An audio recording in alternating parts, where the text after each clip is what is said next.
E aí, galera, bem-vindos a mais um episódio do Musicast. Eu sou Daniel, sou aluno do curso de música e apresento este podcast.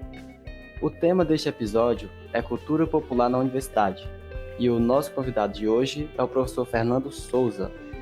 Fernando, bem-vindo mais uma vez ao Musicast, obrigado por estar aqui com a gente mais uma vez. Você poderia se apresentar para os nossos ouvintes? Obrigado pela oportunidade, é um prazer estar aqui com vocês. A gente aprende muito também nessa conversa e dá a oportunidade de que todos conheçam esse universo de trabalho de cada um, né?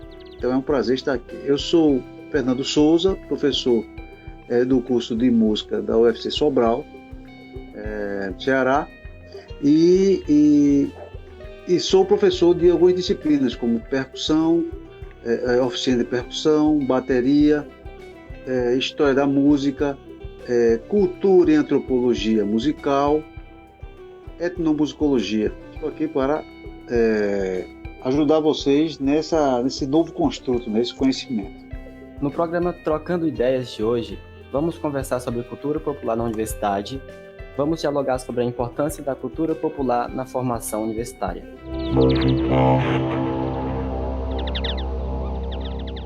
Então, Fernando, primeiramente, você poderia nos explicar o que seria cultura popular?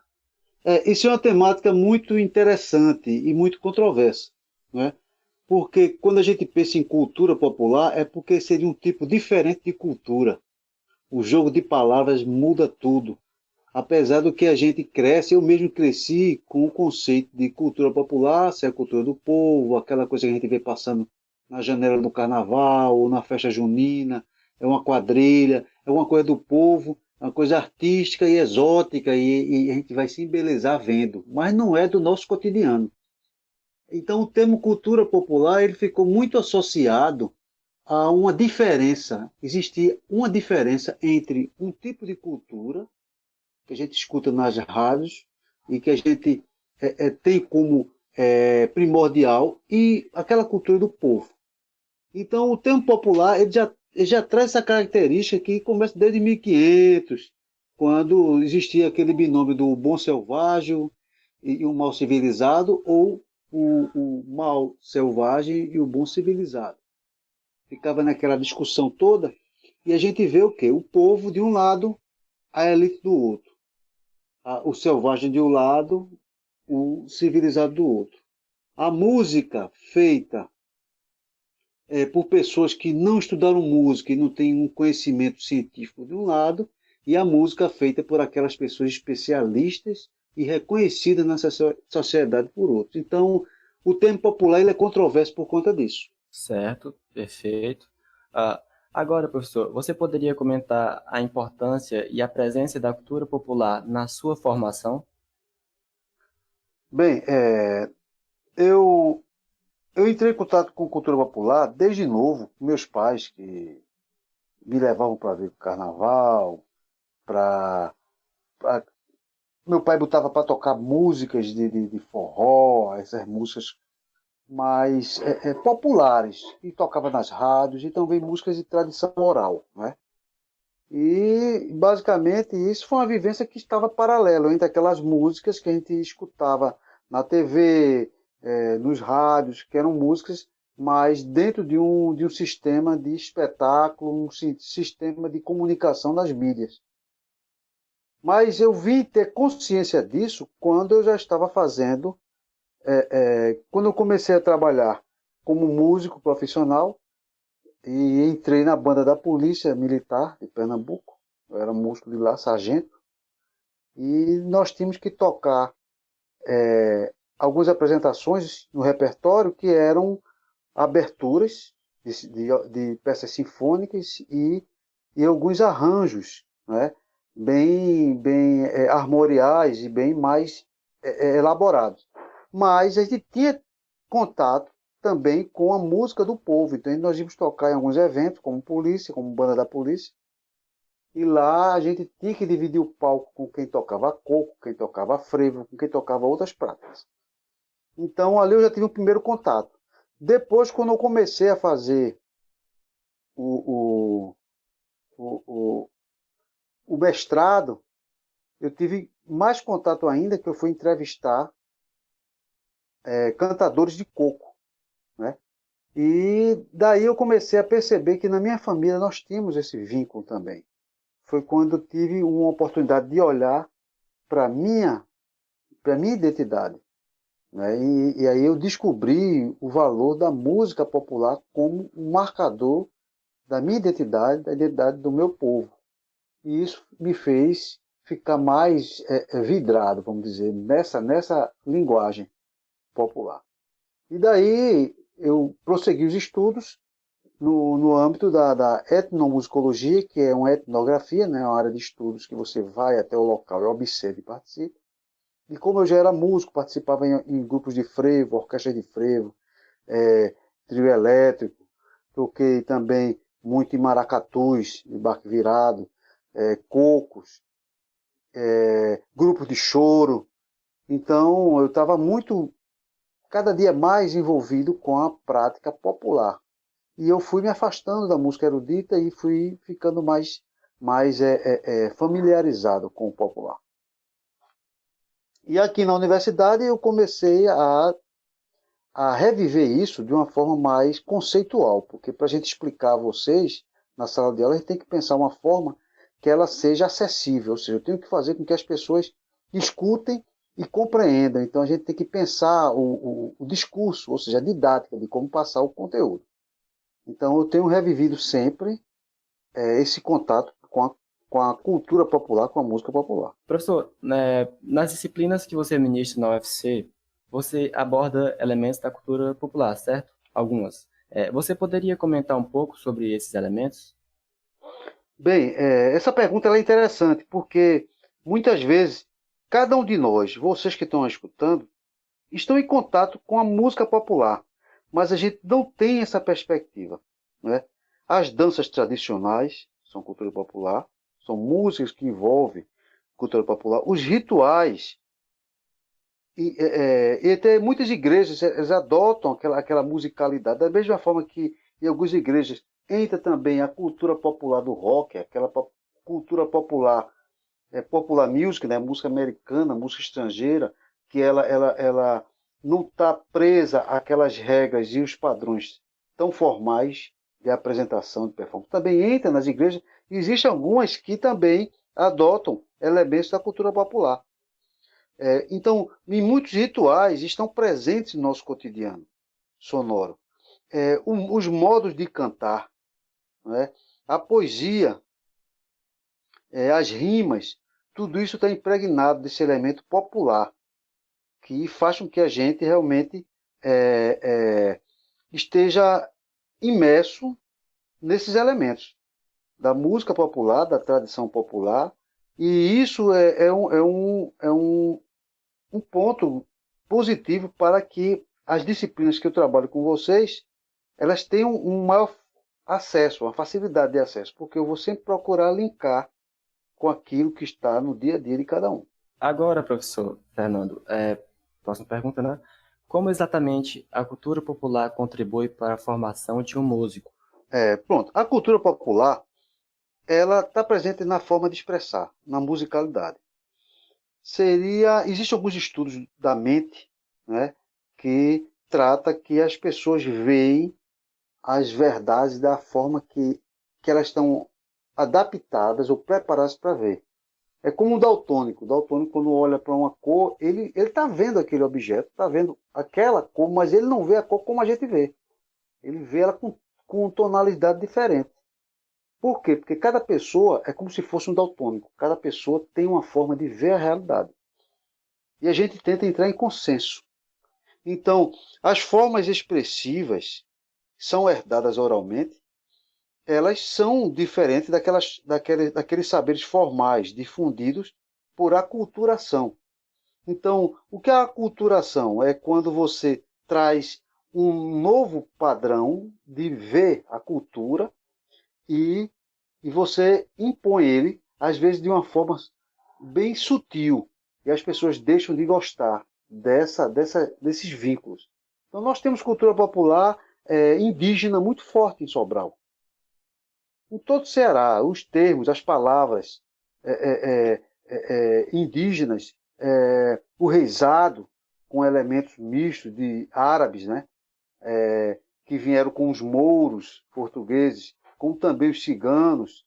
Então, isso está muito presente nessa forma da gente perceber. Então, uma proposta que eu tento trazer nas disciplinas é fazer com que a gente identifique em nós, em cada pessoa identificar em si, aquilo que é de uma tradição e que muitas vezes a gente olha sem perceber.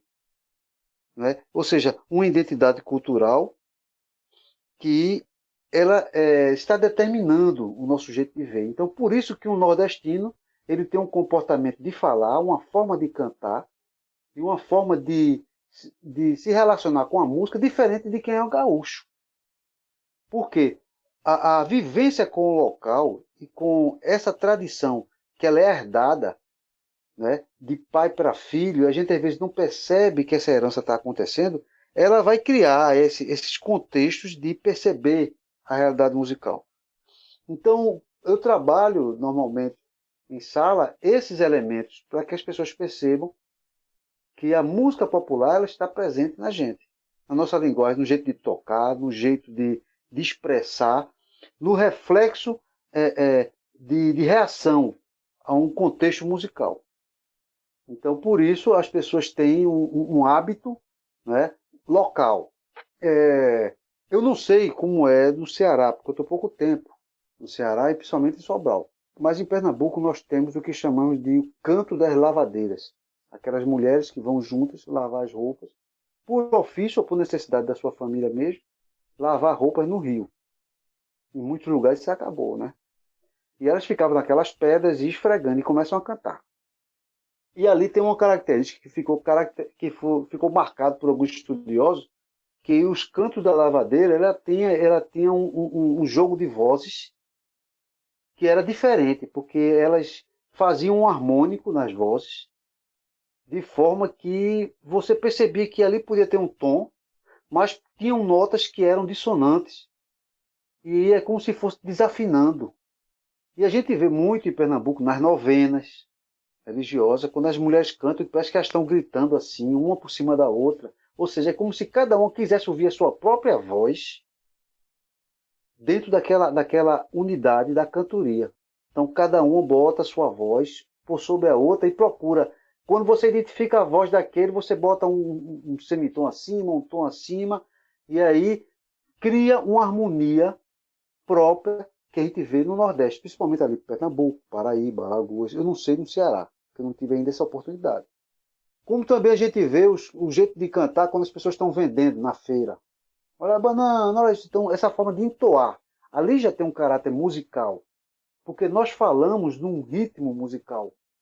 O jeito que eu falo, todos podem perceber, essa pessoa não é cearense, não é sobralense. Por quê? O jeito que eu falo tem uma rítmica, tem uma melodia ali dentro. É uma forma de construir e de encadear os sons. Mas a música formal tende a não considerar isso música. Tende a considerar somente um caráter sonoro da fala. Mas, dentro da etnomusicologia, principalmente da linha que eu sigo, isso é um caráter musical que vai ser projetado naquele músico. Então, eu procuro trabalhar em sala de aula esses elementos que às vezes são sutis, mas que marcam a identidade. E o principal é quando cada pessoa consegue identificar em si a musicalidade da sua herança, do seu povo, da sua tradição. Muito interessante. Contribui demais, né? A cultura popular contribui muito para a formação de um músico. Agora, a próxima pergunta. Como alguns elementos da cultura popular podem ser incorporados pela universidade no seu processo de formação de novas gerações de profissionais? Bem, aqui a gente pode direcionar para vários setores, né? As culturas populares, não é isso? Como as culturas populares podem ser incorporadas na formação na universidade. Pensando em música, o primeiro passo, eu acredito que o primeiro passo para ser exitoso um curso de música é que as pessoas identifiquem quem elas são musicalmente. Então, o primeiro passo, antes de você chegar a um determinado estágio de desenvolvimento técnico, né, seja na escrita musical, na composição ou na execução de alguns instrumentos, as pessoas se encontrarem, perceber o que elas têm em si, que pode ser um ponto de partida para a evolução dela. A gente vê Freire e muitos autores que tratam que você, quando vai ensinar, você tem que primeiro conhecer o saber daquela pessoa, porque ela tem um saber pregresso antes de chegar na sala de aula. Então, a universidade, na minha perspectiva, deveria abarcar a cultura do lugar. O primeiro passo seria as pessoas começarem a cantar o que elas ouviram dos avós e compreender essa estrutura musical, cantar o que elas ouvem nas esquinas, como ela escuta o som, o panorama sonoro que gera, o movimento dos carros, o movimento das pessoas, o jeito que as pessoas falam, se é gesticulado, se canta forte, se tem dinâmica, e também essa forma de como utilizam as sílabas e as vogais, as consoantes, como é que encadeiam isso sonoramente. Quando as pessoas se entenderem a sua personalidade, vai ser um grande passo para que, vendo aquilo escrito, dê um avanço maior no desenvolvimento técnico do instrumento e dos fundamentos. Então, na minha perspectiva, e é o que eu procuro fazer nas disciplinas Cultura e Antropologia Musical, tópicos em Cultura e Antropologia, Etnomusicologia, mas também na disciplina de História da Música e na disciplina de Oficina de Percussão 1 e 2 e Percussão, Instrumento Complementar Percussão 1 e 2, que é bateria e percussão, eu procuro todos eles encadear uma perspectiva do som, do timbre, dentro de uma rítmica. Então, quando a gente encontrar isso, eu acho que vai contribuir muito a universidade com a cultura da sociedade. Porque imaginemos, um problema que tem muito sério, que se estuda, é a aculturação. A gente estuda a aculturação como se fosse coisa do passado. Aconteceu. O sincretismo, a aculturação, a miscigenação. Mas está acontecendo agora. A gente agora, quando canta uma coisa da terra, as pessoas riem nas ruas, de todo lugar. Não, mas se você cantar uma música de um cantor estrangeiro, as pessoas aplaudem. Se você cantar uma música erudita, que é europeia, as pessoas aplaudem. Então, essa cultura, essa forma de ver, ela é de aculturação. As pessoas passam progressivamente a ter vergonha de cantar como seus pais, como os seus antepassados. E aí, quando um povo perde a identidade de si mesmo, ele fica a portas abertas para qualquer outra identidade. Então, ele se torna aculturado. Tem um termo que chama também assimilado. E isso é uma coisa que eu tento trazer essa consciência nas salas de aula. É basicamente isso que eu penso para a contribuição do vínculo em que nós devemos desenvolver com a cultura local, valorizando os reisados, as novenas, as procissões, o canto dos violeiros, as músicas com pife, e toda essa sonoridade que ela está impregnada na gente, mas a gente vai se acostumando a não querer ouvi-la, ou esquecer de ouvi-la. Muito interessante. E agora, professor Fernando, por último, você gostaria de comentar algo a mais que eu não perguntei, ou teria algum recado ou dica que você gostaria de deixar para os nossos ouvintes?